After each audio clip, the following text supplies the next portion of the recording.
OK, takže zdravím všetkých mojich fanúšikov pri ďalšom vlogu. A dneska nemám nič na pláne. Je pekne, 20 stupňov a len sa vozíme. Dneska sme tu dvaja. Ja na R7 a tu na Street Fighter predo mnou.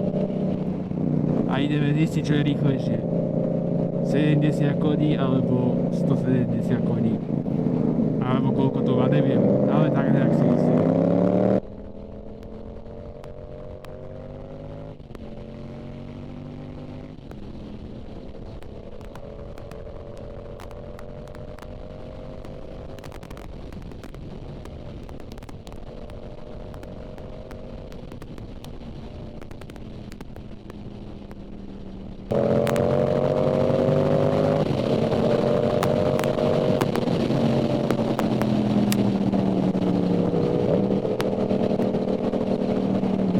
Gumy máme zohriaté a už to mám odomknuté. Možno tie dve videjka spojím do seba, do kopy, alebo to spravím zvlášť, ako som to išiel odomknúť. Ale uvidíme. Asi to spojím do jednoho. Trošku si ukážeme ten rozdiel v tom, aké to je odomknuté. A či to je naozaj pomalé R7, ako to všetko hovoria. Na mojej motorke je otvorený výfuk, bez debekillera, bez ničoho. A takže je tam malý odpor a nie je tam správna mapa. Takže v tých nižších otáčkach to je trochu horšie, ale potom keď to dostane na tých 6-7 tisíc, tak už to letí. Mám ten nové gumy, Bridgestonky S23, takže konečne sa na to pôjde jazdiť.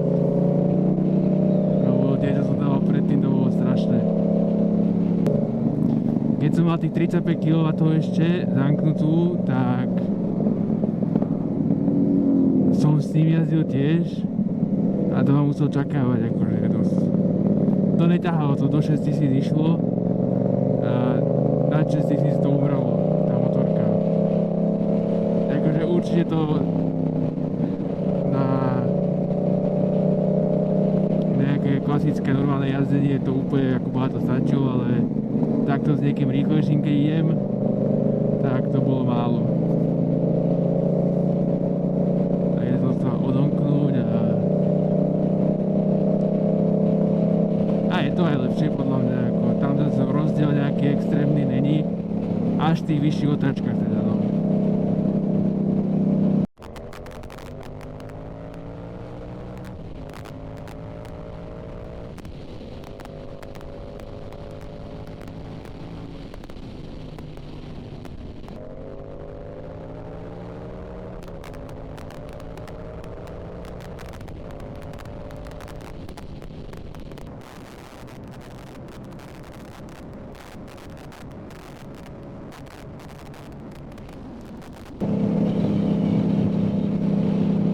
Takže moc sa vám toho ani v tomto vlogu ešte nepovedal, lebo nejdeme takou rýchlosťou, že by som vám dokázal niečo povedať, aby to bolo počuť.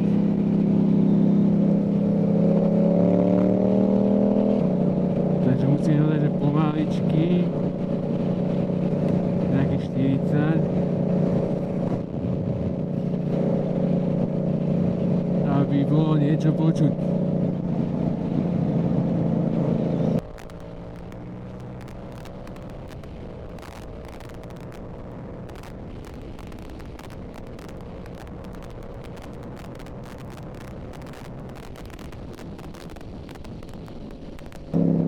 Každopádne mi fúči na kríže, lebo nemám prepojenú kombinézu vrch so spodkom, lebo mám spodok iný ako vrch.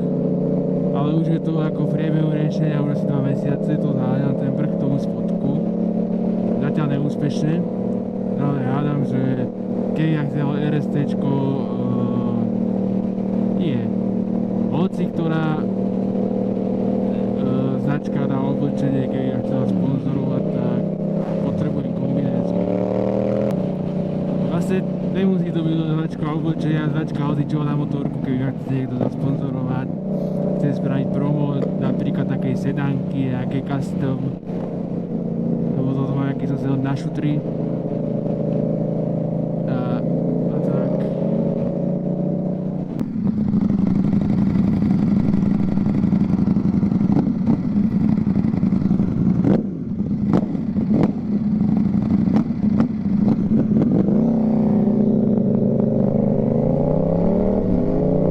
Ideme dať rýchlu pauzičku na pumpu.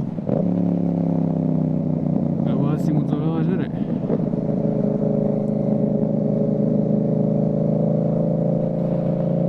Ja mám priemernú, si myslím, 4,9.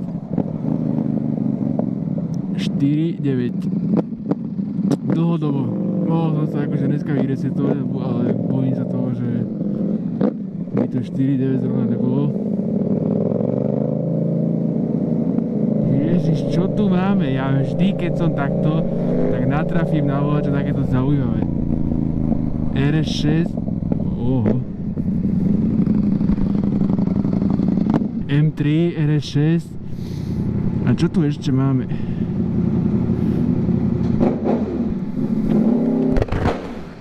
Nejaké Ferrari, ale to sa nevyznám, čo je to zač. Dotankujeme si trošku. Čo som to chcel? Racing 100.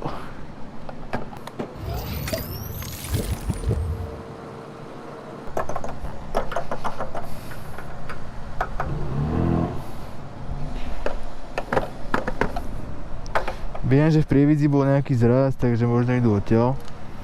Pravdepodobne.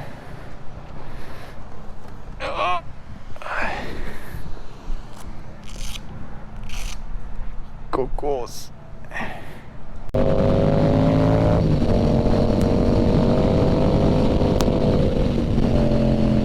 OK, takže už sme na Skicove. Už nám toto začína. A dáme tu pár kolečiek hore dole a pokračujeme na Havránu.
dojazdený.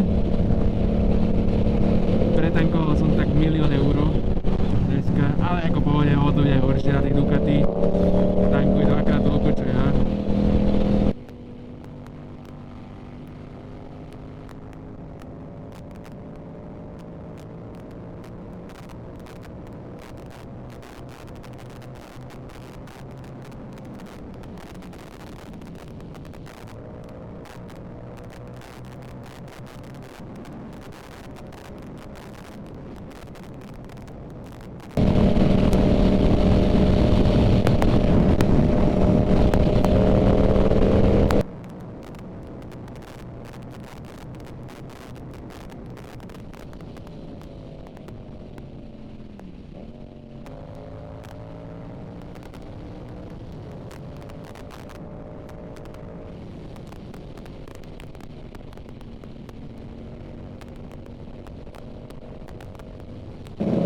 Takže už sme na miestnom okruhu a aby som to zhrnul,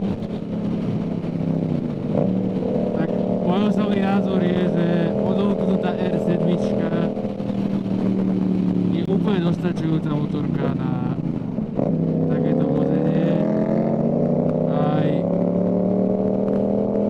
s rýchlejšími motorkami, samozrejme na rovinkách, keby majú ísť 300, tak to asi R7 nebude najlepšia, ale ako na zákruty tak dokáže na nej aj liter porobiť.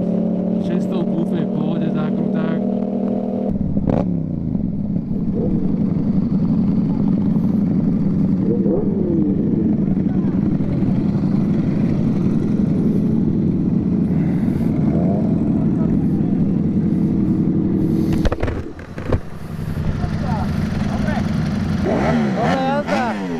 Dobrá jazda! Ďakujem. Takže máme tu dosť ľudí. Trošku menšie stretnutie. A ideme sa trochu prebehnúť.